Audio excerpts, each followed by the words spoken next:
Estamos aquí listos con lo mejor del mundo de los libros y de la literatura. Y el día de hoy le hicimos una selección muy especial. Es un título de un autor que es verdaderamente ya muy conocido por muchos de ustedes. Es un gran consentido de los lectores mexicanos. Les estoy platicando de Homero Arígis. Y nos acaba de traer una nueva novela que está llena de muchísimas cosas, de historia, de las maravillas del juego del ajedrez. La novela se llama Los peones son el alma del juego. Y así como lo anuncia la historia, los peones, de alguna forma en el juego del ajedrez, se consideraban como, o se consideran como elementos que van a ser distintivos o muy importantes para poder generar una dinámica en la cual el jugador pueda eventualmente ganar, ¿no? Pueda conquistar. Se le tiende a, de alguna forma, menospreciar, puesto que es una figura muy sencilla, es una figura que tiene poca movilidad, y en realidad el peón es el que va a crear las estructuras. Y de la misma manera, esta novela está configurada.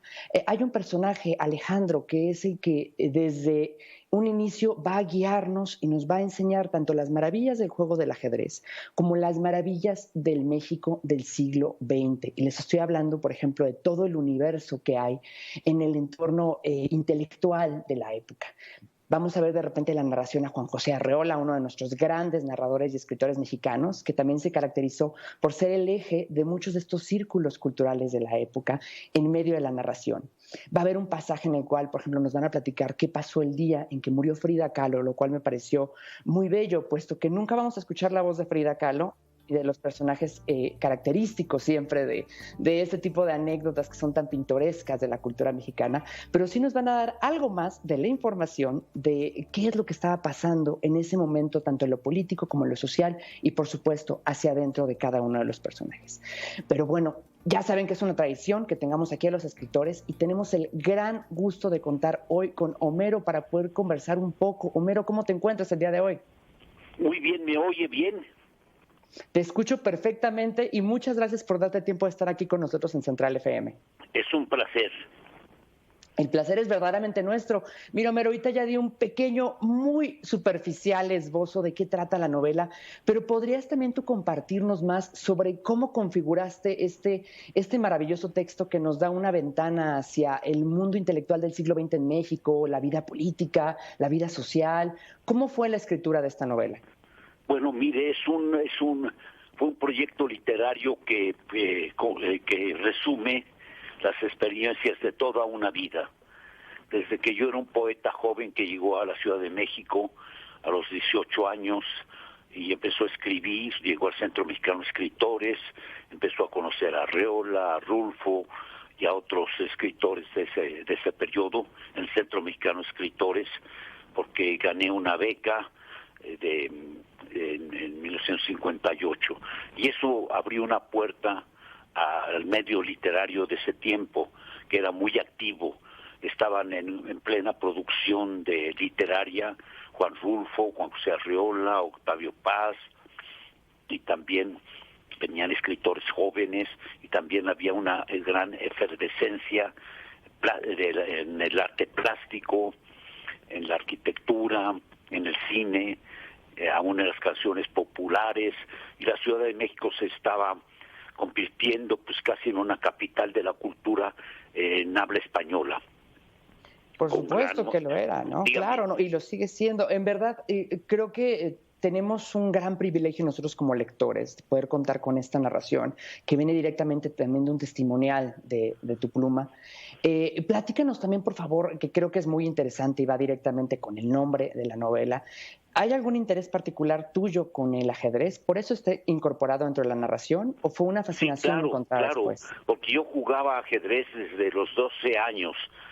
Yo crecí en un pueblo en Michoacán, pero me tocó también ir a la ciudad de Morelia, y allí jugué en el club Carlos Torre, que llevaba el nombre del gran ajedrecista mexicano. Y allí me tocó a los 12 años jugar con el subcampeón nacional en simultáneos, desde luego, Iglesias. Y yo jugaba todos los días en mi casa en Contepec, Michoacán, con mis hermanos, pero ya trasladado a la Ciudad de México, y al entrar en contacto con Juan José Arreola, Él era un apasionado del ajedrez. Realmente mi contacto social y humano con él fue primeramente a través del ajedrez, porque cuando yo llegué al Centro Mexicano de Escritores, después de las sesiones literarias, nos fuimos a su casa a jugar ajedrez. Él me puso a jugar con el poeta Eduardo Lizalde para calibrar mi calidad de juego. Y como le gané como 7 juegos seguidos, Arriola se dignó jugar conmigo y también le gané. Y sucedió que ya era como la 1 de la mañana, pues yo era jovencito y vivía en casa de una tía, y le dije a Arriola: maestro, me tengo que ir, va a ser la 1 de la mañana y vivo con una tía. Entonces me dijo: ¿cuándo regresa? Le digo: la semana próxima, a la próxima sesión de ajedrez en el centro. Dice: no, pues véngase mañana. La semana próxima está muy lejos para la revancha. Entonces regresé al día siguiente y le volví a ganar. Y así, de revancha en revancha, nos hicimos amigos. Porque ya la casa de Arriola con el ajedrez se volvió pues realmente mi casa. Y eso también era pues un punto muy estratégico para conocer escritores, sobre todo los jóvenes escritores de ese momento. Y allí pues traté a Rulfo, y a otros, que luego gané la beca del Centro Mexicano de Escritores, y pues, estaba Lichu Macero, luego conocí a Octavio Paz. Nos hicimos amigos, pero las experiencias con los escritores, el medio cultural, yo llevaba una especie de diario que consideraba casi un diario secreto, y apuntaba muchas cosas que me impresionaban de la gente que trataba.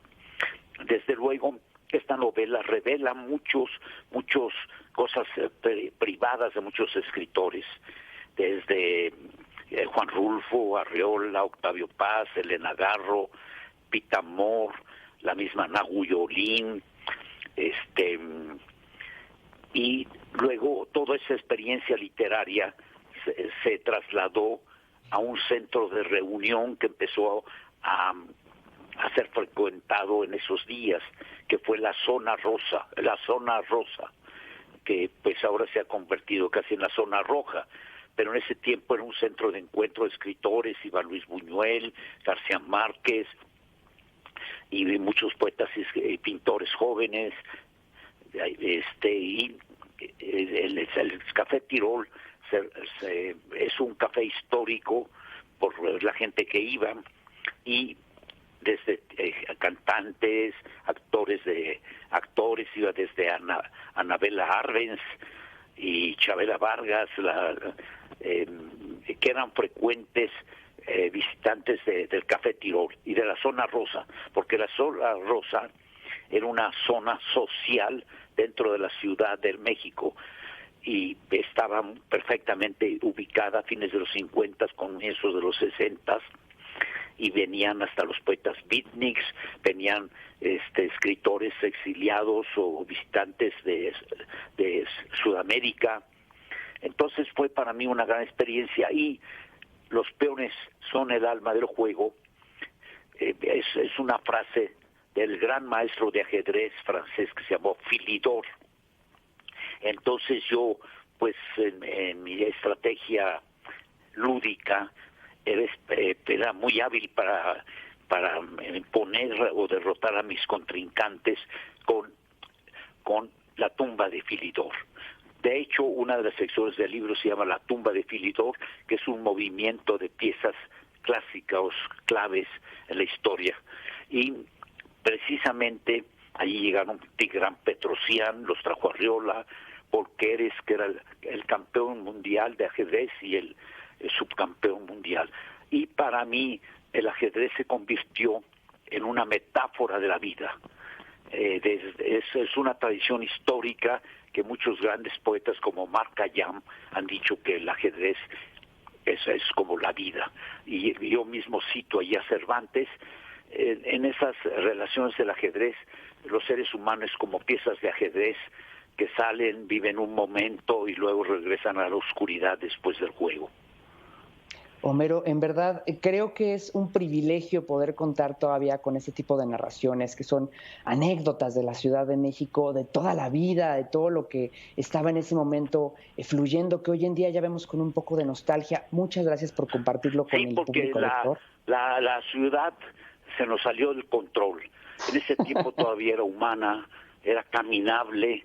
Uno podía ir al Zócalo, pasar por la Alameda, Reforma, caminar Insurgentes, había las colonias, Nueva Santa María, todo ese mundo estaba muy vivo y era una ciudad que la considerábamos pues nuestra y muy dinámica porque venía gente de la provincia, del extranjero, y era una ciudad donde había mucha cultura, no era tan violenta como ahora, ni tan inmensa, porque ahora se volvió un país. Todas las poblaciones cercanas se las ha comido y pues entonces es esa ciudad, casi es una novela también de la Ciudad de México de los años 60, aparte que en la vida política, social, cultural, estaba haciendo mucho cine y para mí fue, yo al contar pasajes de mi vida, anécdotas de mi vida, pues era casi una memoria colectiva. Figuraban ahí Juan Ibáñez, el director de teatro,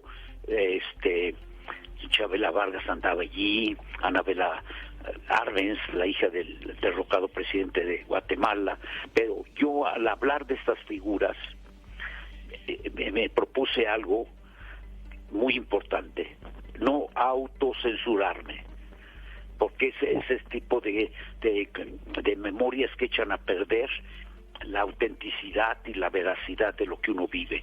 Dije, no autocensurarme. Voy a tocar aquí hacer revelaciones que yo presencié, desde el tipo de vista político, desde el tipo de vista de vida íntima, de infidelidades, de indiscreciones, pero son lo que yo viví. Entonces, si yo empiezo a autocensurarme, mejor no escribo. En verdad, yo creo que voy a escribir una novela del PRI. Es maravilloso que no haya una censura, que se comparte de una forma tan abierta y tan honesta. En verdad, Homero, es un lujo tener la novela, es un lujo tenerte con nosotros. Te agradecemos muchísimo que nos dieras un momento de tiempo para conversar con nuestro auditorio. Perdón, pero tenemos que ir ya a un corte. Nuevamente, gracias. Invitar a la gente a que busque la novela. Los peones son el alma del juego. La van a encontrar publicada por Editorial Alfaguara. Homero, muchísimas gracias por todo.